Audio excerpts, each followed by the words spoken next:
Welcome to the Hands-On Business Podcast. Delighted you can join us again today. I'm really looking forward to speaking to our next guest. Now, before I start, just want to remind everyone that if you like what you hear, please rate the podcast with the link in the description, which you'll see when you are listening to this podcast. And if you don't enjoy it, as I always say, please keep that to yourself. Now, before we kick off, just wanted to read out a review, which always gives one heart that we're on the right track in terms of the topics that we're covering on the Hands-On Business Podcast. So Soph, I think it's pronounced Soph M-I, give the 5-star rating and says a great series of podcasts ranging from longer sessions with industry experts offering tips and tricks to short bite-sized clips featuring me, yours truly, a global sales and marketing leader providing excellent insights which can be implemented into any business with a desire to accelerate their sales. So thank you very much, Soph MI. And if you're new to the podcast, hopefully those sort of reviews will give you an idea of what you're in for. So now on to today's guest. I'm delighted to be joined by Dr. Abdullahi Sheriff, who is an Associate Vice President at MSD, Merck Sharp and Dohme, for those of you in the pharmaceutical market, where he leads the Global Sustainable Access Solutions team. Now, Sheriff has been a pharmaceutical executive for many a year and a market access leader, and he's worked with a variety of companies and specializes in expanding access to medicines and healthcare. Now, Sheriff is particularly driven to explore partnering arrangements that solve major societal challenges and create long-term value. And that's what we're going to be talking about today, is around those partnerships. So I think the important thing is that it's not just about making money and growing a business, although that is important, obviously, but it's also about sustainable change. So he has an extensive experience of working with a variety of healthcare systems and partners around the world. So this is really important because it's not just about the UK, it's not about UK folks, it's about global markets that we'll be discussing today. And interestingly enough, he did actually start life as an architect. So we'll obviously be exploring that because that's a very, I would say, strange, let's be polite and say interesting journey. Now, not only that, but lastly, he was recognised for all of his achievements and his work by winning the Black British Business Awards last year. So welcome, Sheriff. Thank you very much. It's an absolute pleasure to be able to join you today. Thank you very much. So I think, as I said, let's jump straight into your journey. Tell me a bit more about your background and your journey to where you are now, because obviously you've gone from being trained as an architect to being like a prominent pharmaceutical executive. How did that happen? It's one of those extraordinary interesting journeys, I think. So thank you very much for having me on this wonderful program. If you think about it, I don't actually think I've ever stopped being an architect. I actually still think I'm an architect, in my heart and soul. It's just that my canvas has changed. I used to live up to and wonderfully look to design buildings and be a part of, teams that design buildings. But now we design businesses, we design solutions, and we design scalable commercial models that work and deliver value to a range of people around the world. And I don't think fundamentally that's changed. I had the pleasure of studying architecture in Nigeria. So I started university fairly early. I had the lucky privilege of starting university around about 16. And therefore, you can fail quite a bit whilst you're still young. But at the heart of it, if you think about architecture, a family of 5 people come to you and say, we need a place to call home. And you're listening to those requirements because they say to you, we've only got a budget of this, a land space of that, requirements of this, it needs to be close to this. And you're able to take all of those needs and translate that into a physical solution that gives them a place called home, with all the types of build, etc., that they have. So fundamentally, you are designing a solution to a social problem, which is, I need a place called home that my children can grow into, and I can give them the kind of comfort and service that they need. That bit I have never stopped doing. But what I realized over time is that I was far more interested in the actual solving of the social challenge itself than I was of whether it was, building in bricks and mortar, or whether it was glass, or whether it was steel, and and how it looked and all that sort of stuff. So naturally, I started to levitate a lot more to the more organizational elements of architecture and design. Then I had the wonderful pleasure of working with a company called Bureau Happold. So I finished my undergraduate, did my master's at Loughborough and proceeded to do a PhD, an engineering doctorate at Loughborough. And it was there, I worked with a company called Bureau Happold, which was a fantastic company, if nothing else, because they designed the Arsenal Emirates Stadium any company that did that must be a fantastic company. So as the engineering designers for such things, they were phenomenal in what they did around the world. But what they were also going through a metamorphosis, like every company at the time was, in going from a situation where the entire industry had moved from, if you were an architect that lived in London, 9 out of 10, you would win a project in London, collaborate with engineers in London to be able to deliver excellence in London. But now all of a sudden the world had changed. You could be an architect in London, win a project in Kazakhstan, where you have exceptional engineering expertise drawn from your team in Los Angeles, collaborating with sound engineers in Dubai, pulling together your Middle Eastern expertise based somewhere else to be able to create a novel solution that was exceptional in Kazakhstan. And therefore, the whole notion of what a team looks like and how an organization should be constructed to be able to more cost effectively service that completely changes, right? You can't be relying on people being sat around a table with sheets of, you have to reconstruct the entire organization. Otherwise you couldn't sustainably run a business like that. So with that in mind, the company had invested heavily in collaboration services, which they believe to be the core in driving multidisciplinary work within the organization. And I had the wonderful pleasure of being part of this team. And in my PhD, I was looking at how we could use data, metadata, to be able to drive more integrated collaborative working within global multidisciplinary organizations, which today in the pandemic feels like the thing that that's top of everybody's mind. But this was about 15 years ago or so when I started on that journey. And that I'd had a fantastic time, published a lot of papers, co-wrote a book, invited Harvard Business School to talk about the wonderful work that we were doing. And very quickly, I guess I became sort of an expert in this field, particularly in the industry. Now, the danger to being an expert really young is it could either stagnate your growth or it gets to you and you sort of you limit your horizon. For me, it was those worries, but also more importantly, I was hungry for solving problems. And it's one thing to solve a problem in one organization. It's another thing to be able to apply it across a wider industry. So I decided to pursue a career in management consulting that gave me an opportunity to be able to expand on such things in a wider industry. And I had the wonderful pleasure of joining PA Consulting to be able to do that. Until I joined PA Consulting, I'd never done healthcare a day in my life. And and when I sat down with a couple of one of the most senior partners at PA at the time after joining, she asked me to help her with a particular proposal into a particular healthcare system in Northwest London. And to cut a long story short, over 2 weeks, she loved working with me and with her team. We won the project. The client was delighted with what we proposed, and she decided I wouldn't work for anybody else other than her and her team, which is one way to be able to get into the industry. And I absolutely loved it. She was a phenomenal leader. Her team were fantastic, and they gave me a phenomenal platform to grow.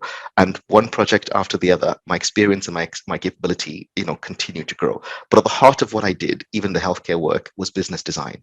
All I concentrated on was how do I help the healthcare system, whether that be the national commissioners in the NHS who are thinking about how do we commission differently to drive integration in health and care delivery, or whether it was the providers in the NHS thinking how do I launch this innovative service to be able to expand access to primary care services, at significantly lower cost. At the heart of it, it was when a problem was wicked and complicated, I started to grow a reputation of call Sharif. He helps to think through these complicated things.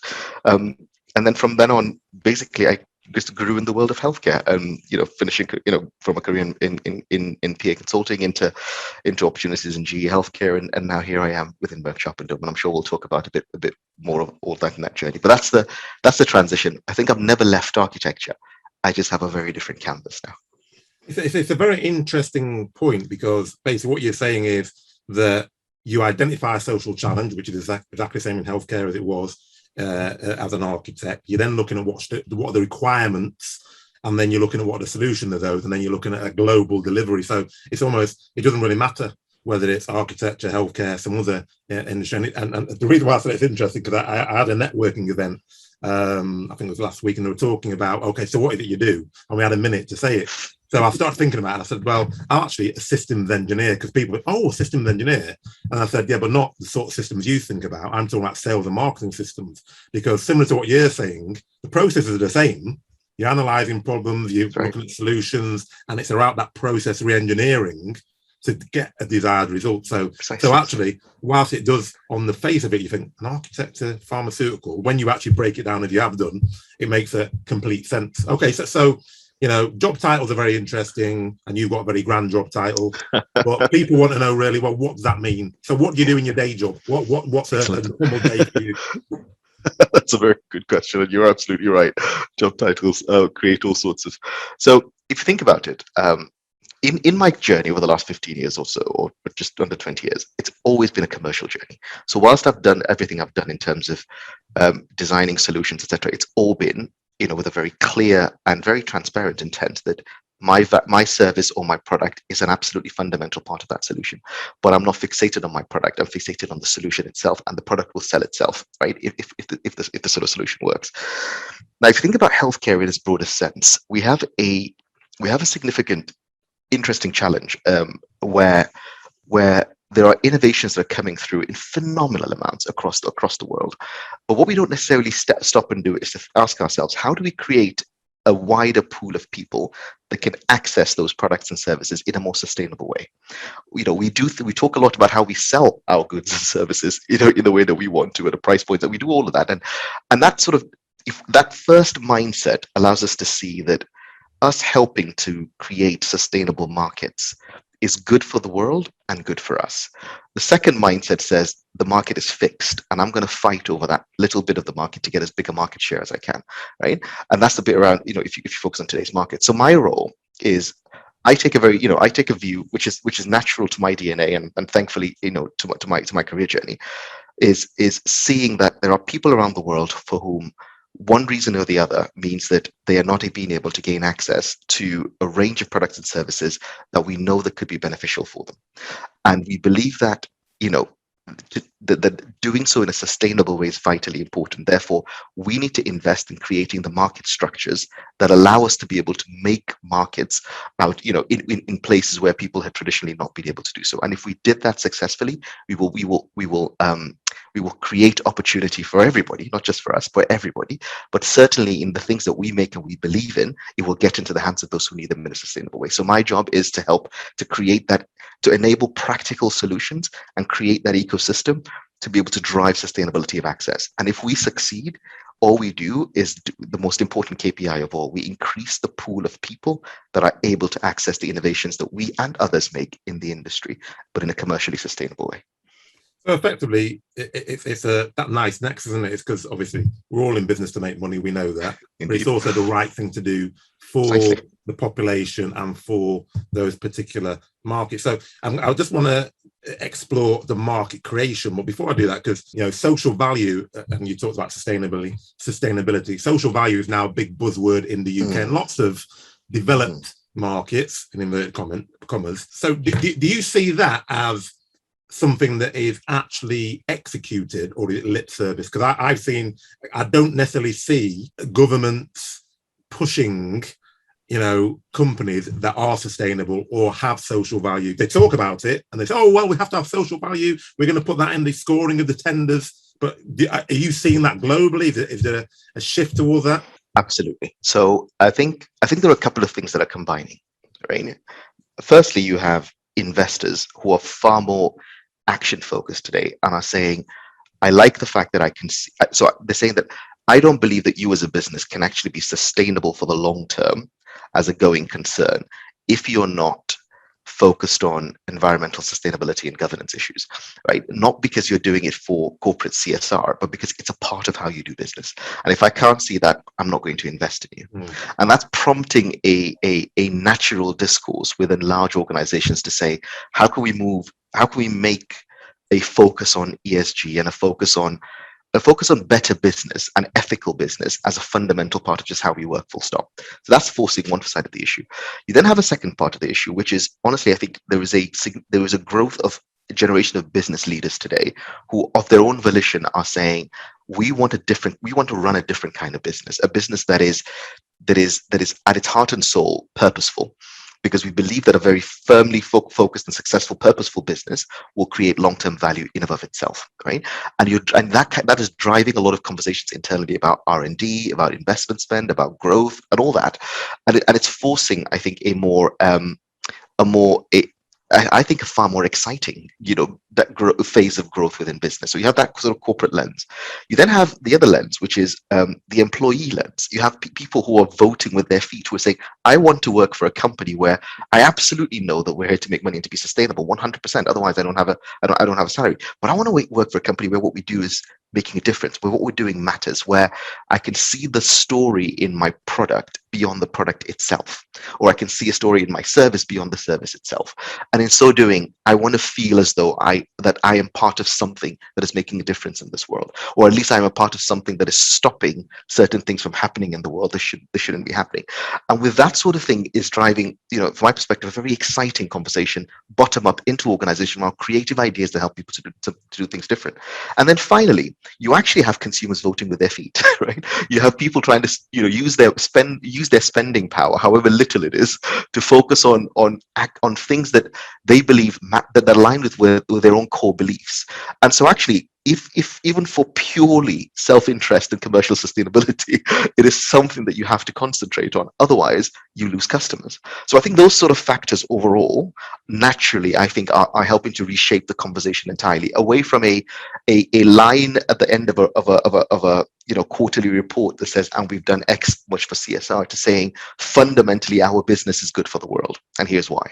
It's probably easy to do that in a healthcare environment as well, isn't it? Because the actual end product of what you're trying to do is to be better and do better for the world. So it would make sense that the way that you work and your structures should be sustainable, have social value, and you should be driven in that way. And I remember I was in a meeting and we were talking about the sustainable into social value, and we were talking about exactly about people voting with their feet, because we said, well, look at the vegan movement and the vegetarian movement. I said, Sainsbury's hasn't got, I can't remember what it is, like 50-60% vegan aisles because they've decided this is what we want to do. It's because that is what the demand has pushed, and they think, oh, actually, that's the demand. We can charge more, we make more money, and we're sustainable. And that then starts to drive the sustainability agenda.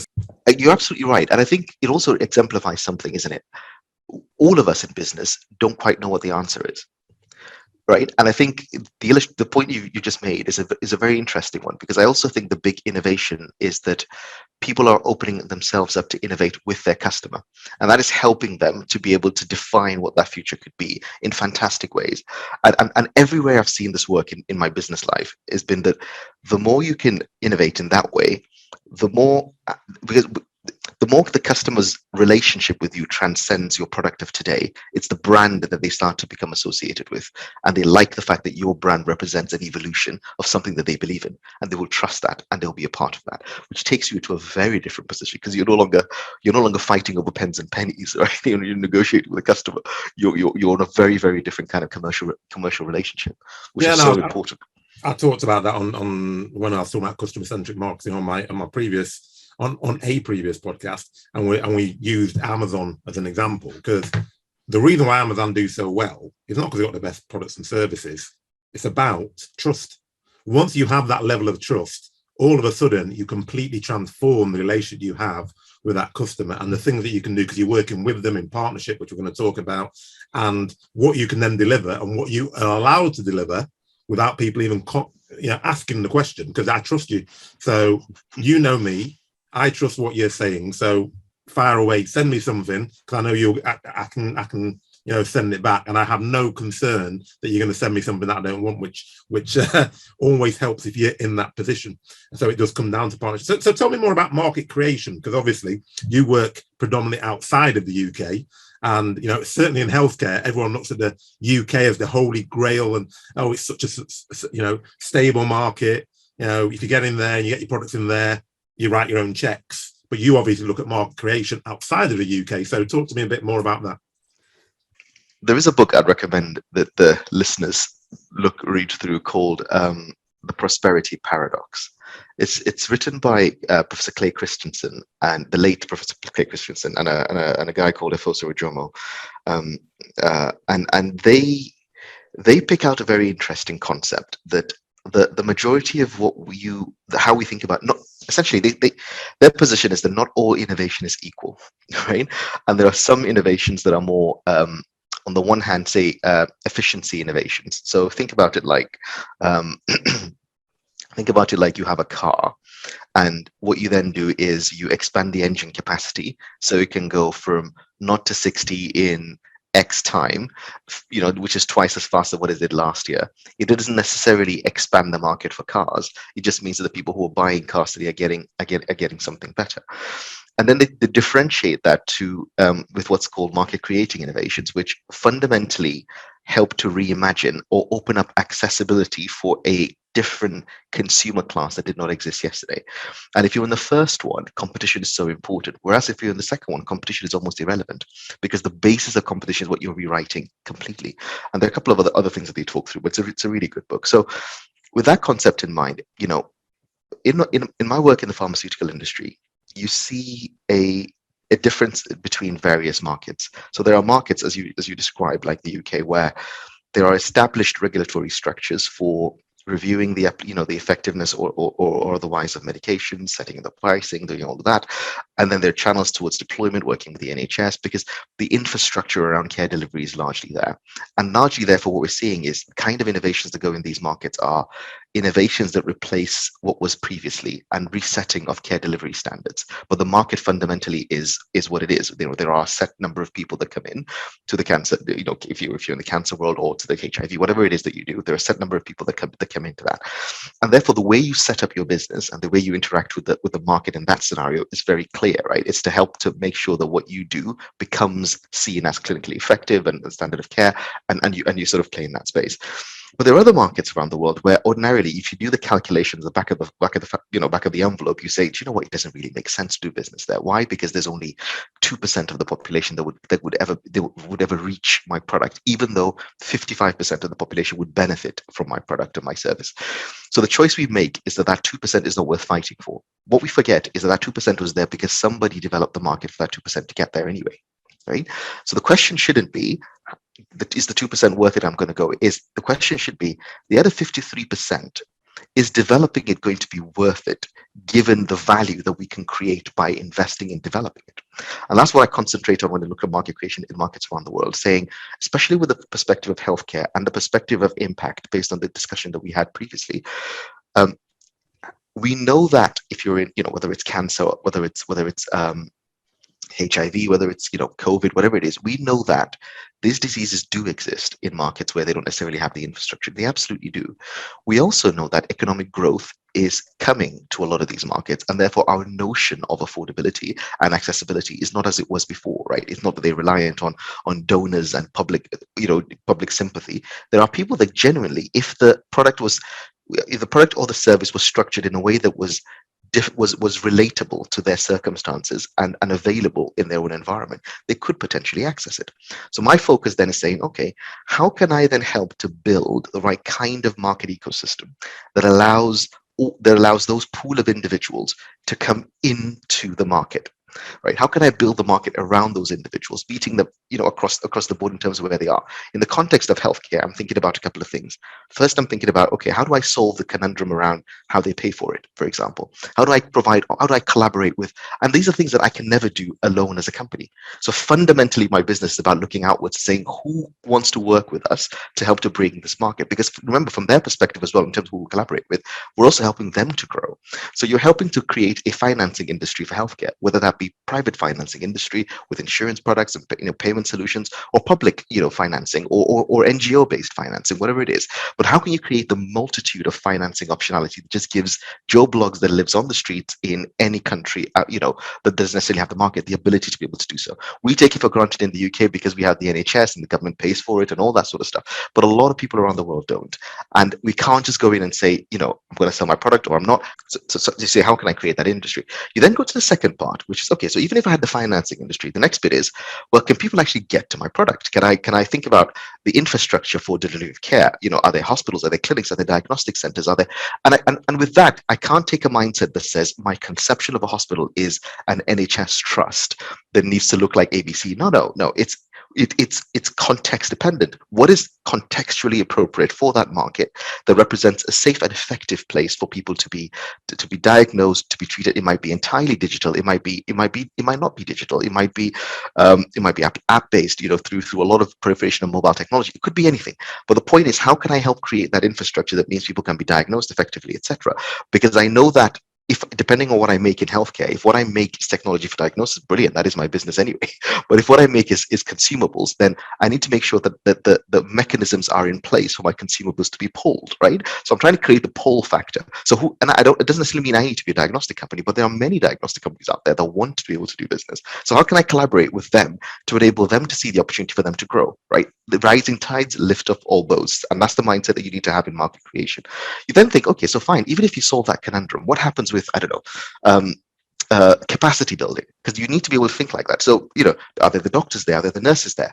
And you can't think about it as to in a closed mindset. You think, are there the doctors there? Are there the nurses there? In an open mindset, you say, can there be the doctors there? Can there be the nurses there?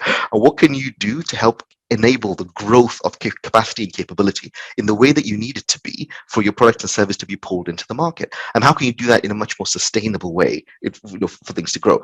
And in all of these things, you don't need to, it's not your money. I'm not suggesting that you become a company that does all of this, but there are actors and players in various bits of the ecosystem that you can enable for them to grow, and your customer, ultimately, whether that be the patient or the government, would love you for it because they see that you're adding value far more than your product or your service. And there are other factors as well. But in my mind, that is what market creation is about. It's about saying, I have decided that this market is worth fighting for, and I am going to do everything I can over the next 4, 5, 6 years to build out that market in a way that means that my product or service is embedded in how that market operates.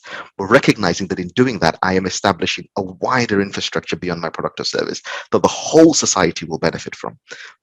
And fully comfortable with that, with the knowledge that the rising tides lifts up all boats. So long as you have the biggest boat, you're good. So it's about having the vision, because you have to see where you think you can get to in that market, because it's not every single market that you're going to enter into. So you have to identify the markets that you can see and get that empirical data that, yes, this is going to be a market that's going to be able to rise the tide of all boats. And then it's about the partnerships that you were talking about. But I know that some people will still be crying out, yes, but Sharif, that sounds like lots of hard work. Why don't you do that? Why don't you just go to the markets where there's already business there, take a small percentage, and then isn't that a lot easier? It is, but the rewards are far less. So you fighting over incremental 1 or 2% growth in a certain market relative to even the efforts, believe it or not, is a sure way of constraining your growth. If you really want to grow, you need to think market creation. And market creation also works even in established markets like the UK. So let me give you a very simple framework for you to think through in this context of market creation. So you could go into a UK market. So first step in market creation is you need to know your own product inside out, because to the point that you just made, not every market is worth it. Not every market is worth you committing to. You're not the best at something. Why on earth would you ponder yourself, be able to do it? So know your product and know your proposition inside out, both today and where it's going, and then forget about it, because it's then no longer about you. At least you know about it. You're pretty sure, and how you use that to make the decision. The next bit is then forget about you.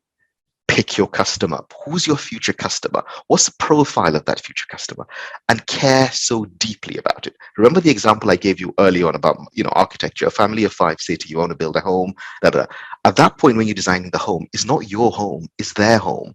So you need to figure out what would make them believe that this is a phenomenal home. And if you do your work really well as an architect, they look to it and go, do you know what? This is the best home possible. And if anybody wants to design a house, guess what they will say to that person? Do you know what? Forget anybody else.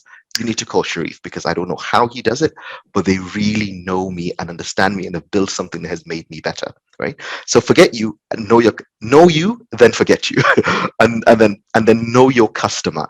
And that is also so important, because not everybody is actually your customer, right? Who can be your customer in a certain kind of market? So if you're looking in the context of the NHS in the UK, who's your buyer? Who is it that you're willing to invest in to be able to build out that relationship differentially? Forget your competition so far. You are your only competition right now, and you're competing against apathy, because it's easier for the customer to do nothing than it is to solve this particular issue, right? So what you want to fixate on, who's your customer and what is it that actually gets them out of bed? The next thing you want to be able to do is to figure out what is the implication of your customer buying your product for them, not for you. For you, obviously, that means sales. But what is the implication for them? They're going to turn up in front of somebody else to say, "I made this decision." How do you want them to feel when they've done that?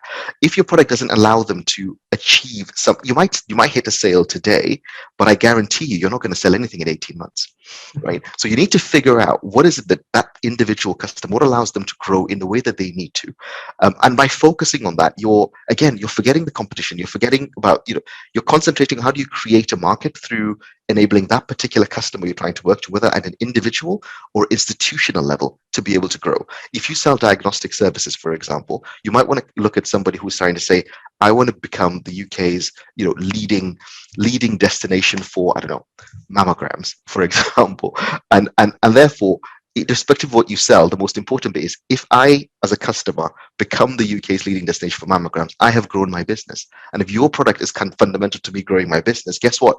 You would have grown your business as part of it, right? So that's the mindset. If you focus therefore on your customers and what drives their growth, it will inevitably drive yours, but not by fixating on yours, but by fixating on theirs. And the more they grow, the more you grow, and then commit to it. So it's not for you to play this game, your commitment is not about is not flaky. It's not to say that something else has come up, I'm going to shift. No. You're saying, I've picked my customers and I can change. Because not every customer wants to be your partner in this way, and you need to meet people where they are. Fully agree with that. But when you do, you commit to it, and you commit to it for a number of reasons. Firstly, you recognize that your customer's business will also evolve, and they will grow over the next 4 or 5 years. So you want to be 3, 4, 5 steps ahead of that. You want to be thinking, where is that next phase of growth for the customer, and how does my product or service add value to that growth?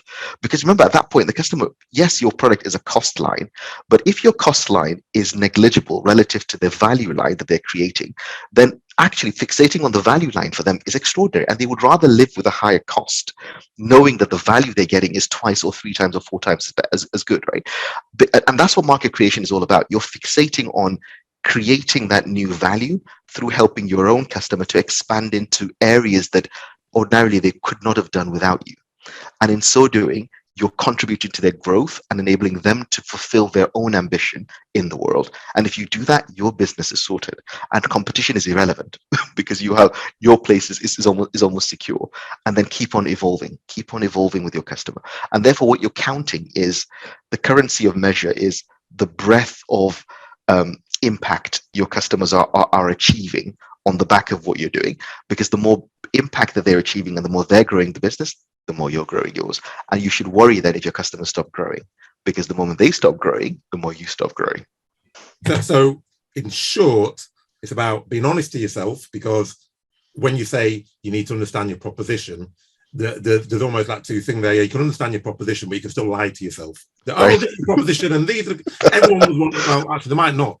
Exactly. I've seen that in lots of businesses where all of a sudden, I'm focused on the customer, and it just so happens that the customer needs exactly what I've got. No, that's the way exactly. to think about it. It's about understanding what you've got. Then, as you said, paying really understanding in depth the customer and the customer journey, and the term I always use is, I think you said what gets them out of bed. I always use the term what keeps them up at night, because once you've tapped into what keeps them up at night, you're on to a winner, because then you are really tapping into their agenda rather than just saying, well, I want to sell you some stuff. Because if you can tap into their agenda, as you said, the value outstrips the weight of the cost. That's right. And they stop thinking about cost. They stop thinking about everything else, and it secures your business, because it's Sharif's business or whoever's business. Give me this value, so why would I change? That's right. And we're so interlinked, and he understands my business, and we work together.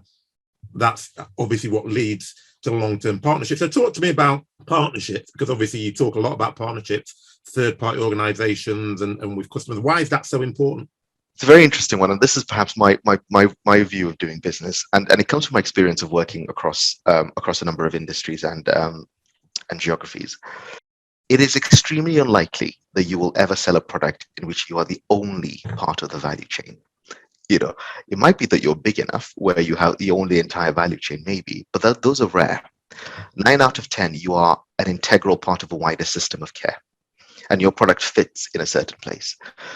And then you start to make some important strategic choices. Do you want to do it all? Do you want to, if you can't grow until somebody else grows, the fastest way to do it is to help the other person to grow, which then allows you to grow. And then thirdly, it's how do you amplify your impact beyond what you do alone, right? And that's where ecosystems and partnerships start to come through. So your first and most important partner is your customer.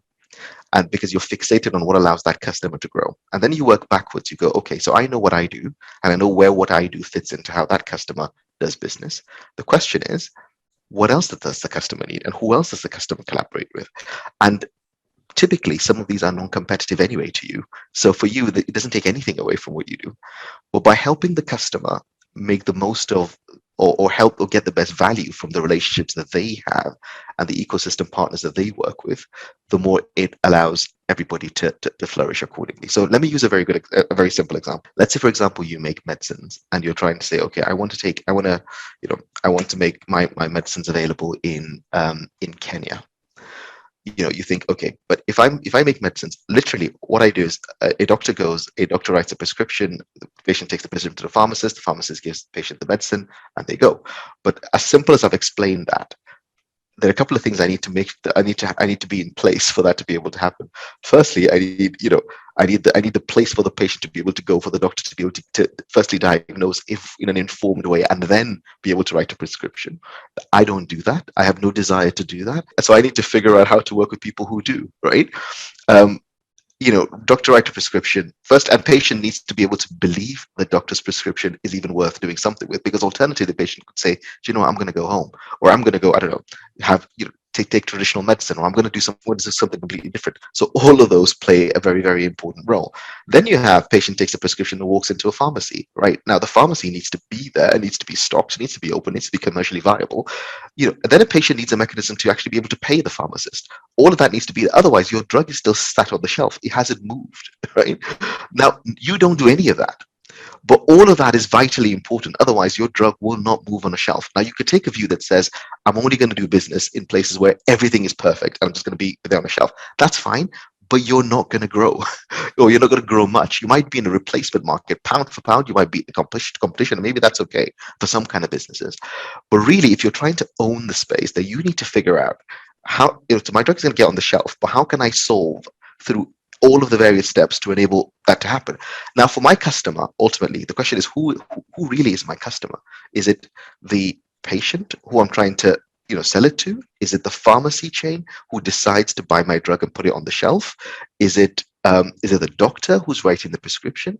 Now, arguably, if I decide, for example, that my customer in this case is the pharmacy chain, I also know that it's in the interest of the pharmacy chain for me to do everything I can to make sure that the doctors understand the medicines and are able to effectively prescribe, for patients to be able to benefit from that.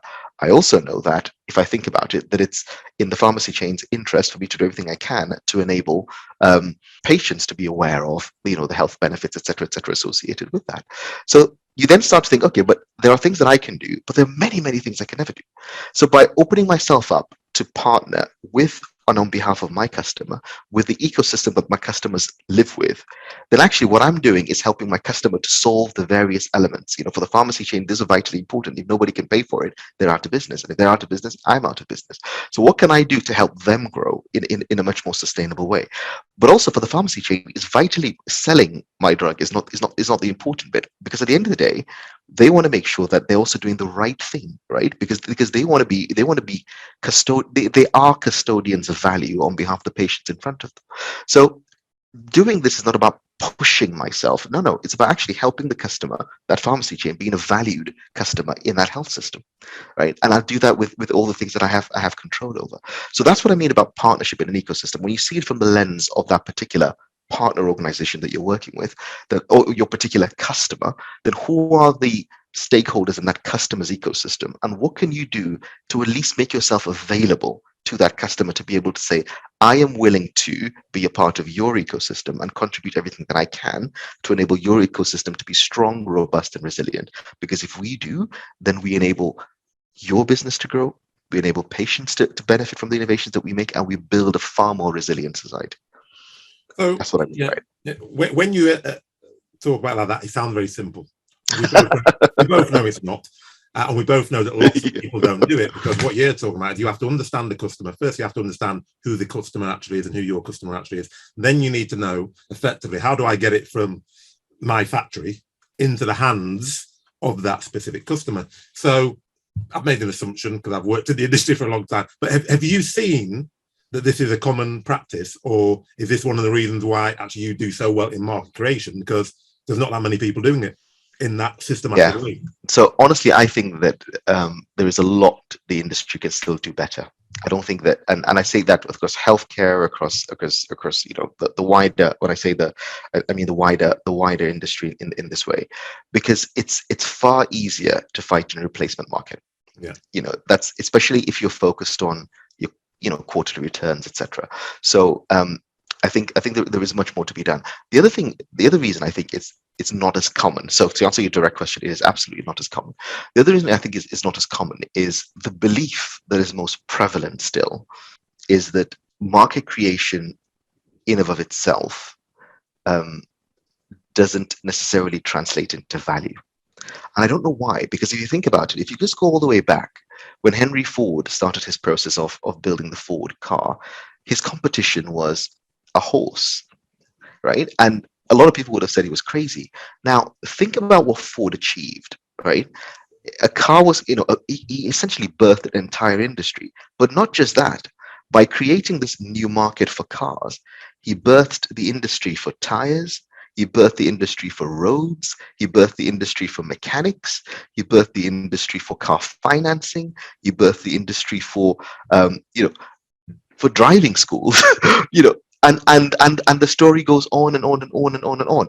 And actually, if you think about it, what the halo effect of that as well is that a journey that would have taken me, I don't know, 2 days on horseback now takes me half a day in a car, or even 2 hours potentially, whatever that is. And you think about it, that is, I now have a day and a half back. So it's given me phenomenal productivity back, which I can do so much with. That is the power of market creation. Now, the question though is, why was it only Ford who was doing that? And why wasn't everybody doing that? So I think that history tells us that market creation isn't necessarily something that everybody will do. Right. And I'm sure that for every Ford I can count, there are countless of others that have failed. So it's also not something that is easy. So people are right to be able to say, is it really worth it? But when you then flip the logic of saying, now that he has done it, what it's done for the wider industry, then it's extraordinary. So therefore, you have to make a choice as a business leader. Do you want to build a business where you own the rules of engagement because you're the one who set it up? You own the chessboard and it's your chessboard to play. Or do you want to be playing in an industry where the chessboard is set and you're trying to maximize your steps so that you can move, you can win? I'm not saying either is right or wrong, but the rewards that you would expect for where you grow and own a chessboard is very different than the rewards that you would expect where you are going in and trying to outcompete an already competitive chessboard. No, well, I mean, without doubt, and a more modern day example of the Ford example is Tesla. Because if 10, 15 years ago, electric cars, milk floats, oh, who wants an electric car? No one's really interested in it. Now that Elon Musk actually owns that category, he's created that market, he owns it. He's not concerned about competition because he owns it. And I think it's one in every 5 cars or something that's sold is a Tesla. That's right. He's dominating the electric car market. And unfortunately, which often happens with behemoths, all of the massive car companies who would have been laughing at him at the time said, you're not going to get in here. We own this market. And now coming after the fact, try to produce electric cars, but Tesla is already the car that people want. So yeah, there's going to be more competition, but he's made his money. He's created a market, and I'll be surprised if we get to a point in the next 50 or 60 years where Tesla is not still the market leader, because he's innovating constantly. And he's already 3 steps ahead of the competition because he owns the category.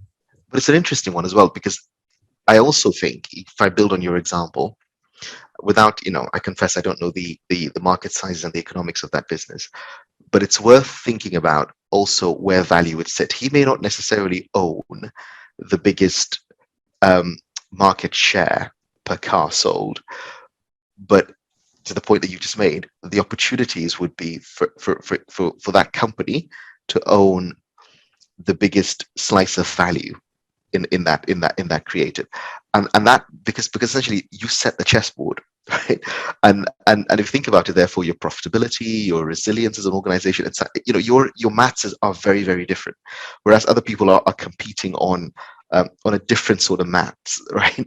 And therefore your numbers may not be, you may have only 15% of the market in volume terms, but in value terms, very few can compete. And to your point, therefore, it allows you to reinvest that value, profit margins, etc., back into continuing to innovate and advance your position as a core market leader. Well, it's interesting because I'm reading a book at the moment called Scaling Up, and that's one of the things that it's talking about in terms of the market share versus the profit share. And they give some, I haven't got the exact stats to my mind, but I remember when they're looking at Amazon, they're looking at Starbucks, when you actually look at the market share that they have, it's quite small.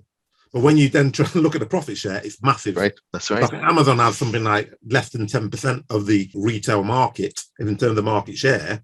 But when it comes to profit share, they're like 80, 90%. And that's what it's about. And they understand that as opposed to lots of, I think, small business owners and even some of the big blue chip companies, when I've sat in meetings, they're all about market share. We've got to drive market share. And you're thinking, well, is that profitable market share, or is it just market share so you can say, oh, we dominate? I mean, I remember back in the day, we used to call it the arms race in the pharmaceutical market. And the arms race wasn't even market share. It was share of voice.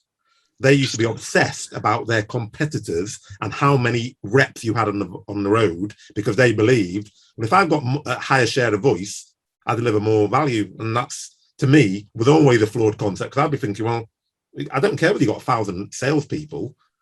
If you had 5 salespeople, but you get more profitable sales, that's what leads to a sustainable business. So just elaborating a bit more on the partnership. No names, no pat drill. I always ask these questions, but I don't want to get sued. So what's the best example of partnership in business you've seen? Don't want any names. Just give me some examples of what you've seen and how that's manifested itself.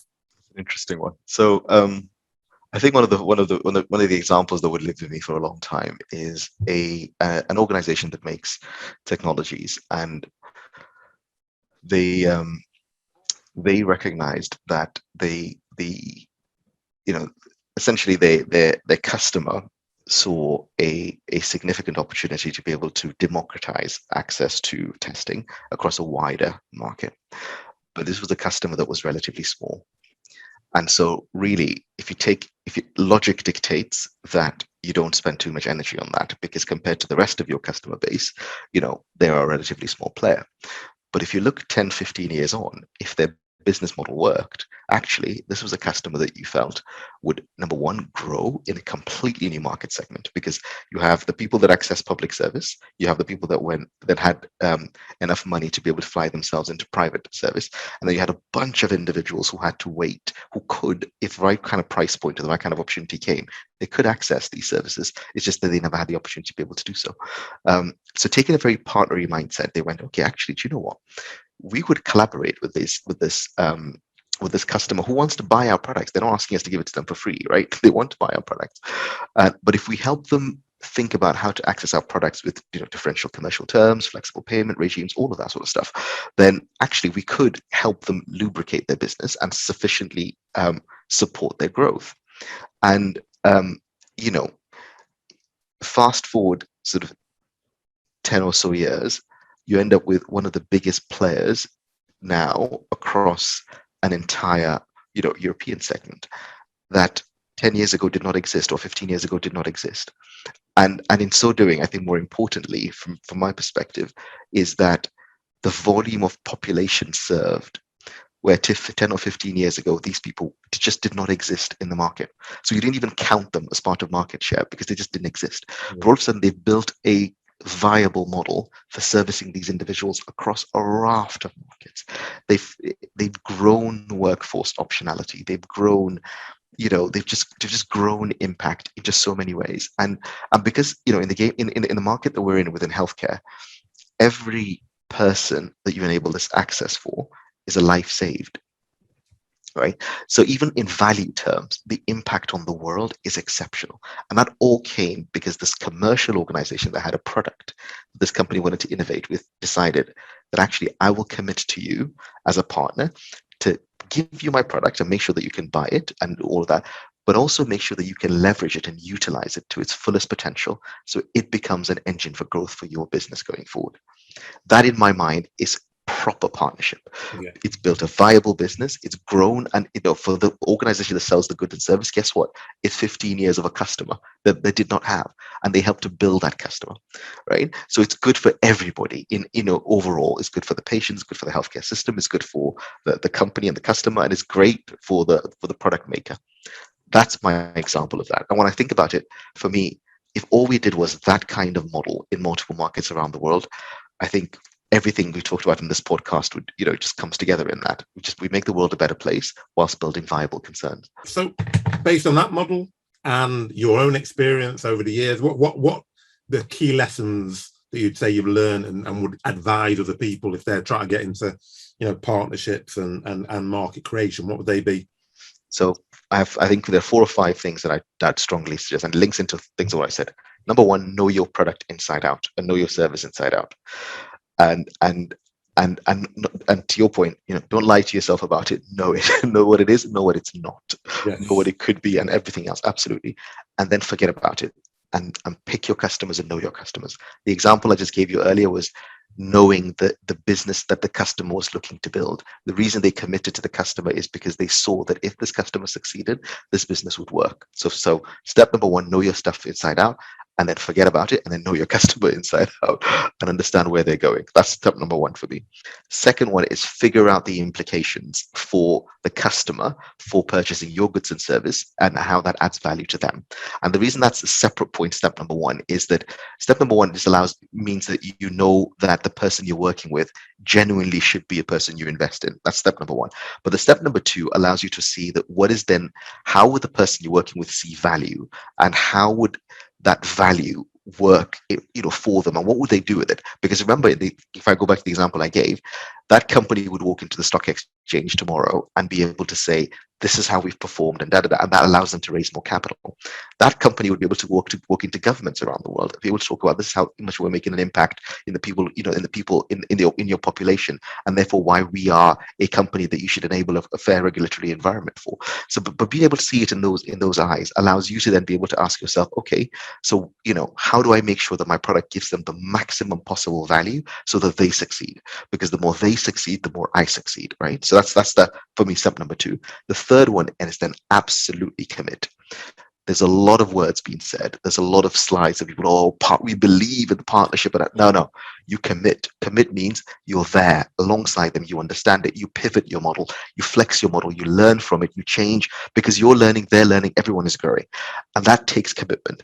But the rewards should far outweigh the cost associated with that. And more importantly, I think the relationships you forge in that process, are just exceptional. Because don't forget, over the 10, like the example I gave you, the 10 or 15 years, many leaders come and go in that organization, and then they go on to other organizations. Guess what they want? They want you. They want your company back again, right? And that grows your business. So the commitment you've given will pay for itself better than any marketing that you can do. But make sure that you can absolutely commit to it. And the more you commit to it, and the more you measure. And when I say commit to it, it's not that commit to it even if it's a sinking ship. No, far from it. But what I'm saying is be very transparent and clear about what you're measuring in impact terms, and your commitment to continue to scale that impact over time. And then number 4 is evolve. And that sort of builds into the commitment bit, because again, don't ever lie to yourself to say that what I've done, where I am is perfect and what I've done is enough. I just need to sit down, do my bit, turn up, call my customer twice a week. That's commitment, isn't it? Because I speak to them. Of course, I am committed to them because I'm making the time to speak to them. No. Commitment and evolving your model means that you have a phenomenal vantage point of seeing how your product is working in real life. So you're getting real-time feedback from that. You need to be 2, 3, 4 steps ahead in saying, okay, what am I learning from this that tells me where I need to evolve next, invest next, and evolve and change my business, accordingly. And the more I then evolve, my model on that basis, the more value I'm giving to that customer and to other customers that come, right? And you have a live customer that likes you already and wants to test these things with you. That's cheaper than anything you can invest in R&D terms, right? So you might as well make the most of it. That is real-time customer sampling. That is real-time. Make the most of it. So evolve, and the more you evolve, the better you make your business and the better you make your customers' business. And that reinforces the sales cycle and reinforces the value cycle that we've talked a lot about overall. And then finally is celebrate. honestly celebrate not just with you, but celebrate with your customer. Remember that the more you're celebrating your customer's success, the more value that translates into you, and celebrate in the wider sense, because also remember that your customer success is both a positive for their bottom line, but especially in our business within healthcare, is a positive thing for society. So celebrate the societal impact that your relationship is forging, that your forged relationship with this customer is helping to unleash. And one of the best evolutions I've seen of that, even from big businesses trying to do that, is Satya Nadella's work in Microsoft, in moving Microsoft into a company that focuses so much on customer success. Because at the end of the day, they're recognizing that you buying a lot of you buying Azure is not because you fancy the storage, it's because you're trying to be productive, right? Yeah. And you're trying to achieve something. And therefore he focuses a lot on helping to drive empathy in the way they do business, recognizing that empathy is a very successful way of doing business. And why is that? Because the more we can be, the more he's right, the more Microsoft focuses on helping their customers to achieve and fulfill their full potential, the more it drives business value for Microsoft. So that I believe is fundamental. So those are my 5 bits of advice for anyone who's looking to go down this path. I used to do a lot of stuff around key account management, and it's interesting because people talk about key account management, and what you're describing there is effectively the key account methodology, where in this case the key accounts are effectively markets and partnerships. And when people used to ask me what's the definition of key account management, people had all these fancy things, and I just used to say it's exceptional efforts for exceptional returns. Exactly. Because that's what it's about, because what you're talking about is not easy. It's not going to be you do it and I'll go to that market, and within a month you have to invest heavily, both time, money, resources. But if you get it right in the right markets, you then have exceptional results sustainably over a very, very long period of time. And that's what business should be and is about. Unfortunately, we do have too many people who are very short-sighted, and they're always looking for the quick win. How can we get return on investment in 6 months, a year's time? But if you want to build a business, you need those sustainable results over time. So I know you've got to rush in a minute, so I just want to leave people, because this has been very illuminating for me, and I know it'll be illuminating for my listeners in terms of, how do you build and create markets, why you create markets, the importance of creating those markets, and why it's better to create markets than just go after existing markets if you want sustainable long-term business and growth. So what are you reading at the moment? Have you got any examples of things that other people should be reading? You mentioned the prosperity paradox, which I'll drop into there, but what are you specifically reading? So I'm reading a book called Radical Simplicity at the moment, written by the former CEO of DHL, Ken Allen. And it's a fascinating read for people who are very interested in how big elephants can learn to dance again. And if you think about it, it's one thing for you and I to talk about, market creation when we're going into a new place and there's nothing to break. Now, how do you do that when in the context of you've got something to break, and therefore the cost of getting it wrong isn't just I'm going to lose money in an investment. The cost is there's people's livelihood, there are pensions associated with. There's an entire investor community on that, and I am still very much early in the book, but I think what's drawn me to it is the tough choices people that are sat in the hot seat need to make to be able to reimagine and refloat companies, and so I strongly recommend it. And so for me, the 3 books I've talked to, I think Prosperity Paradox, there's another one, Hit Refresh by Satya Nadella, because that talks a lot about the reconnection back to the soul of the company and the empathy focus, and how through empathy you're connecting and partnering with your customer to create long-term value. And the stock market and the quarterly returns in Microsoft already tell the story for how that's succeeding. So something is the other one I've thoroughly enjoyed. And then now I'm going through Radical Simplicity, and I'll let you know how that goes. Well, thank you very much, Abdullahi Sheriff.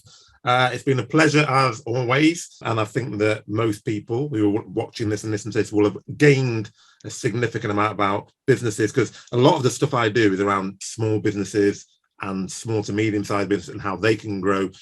But it is always very interesting to look at how you can go into a large business like an MSD and start driving that sustainable growth. So that's really been, as I said earlier, illuminating. Now, as always, if you listen to this and you find that it's been useful and you want to find out more about aspects of how you grow a business, contact us at info@thesalesaccelerationformula.com. And obviously I'll drop details into the podcast information at the end of this. So thank you very much.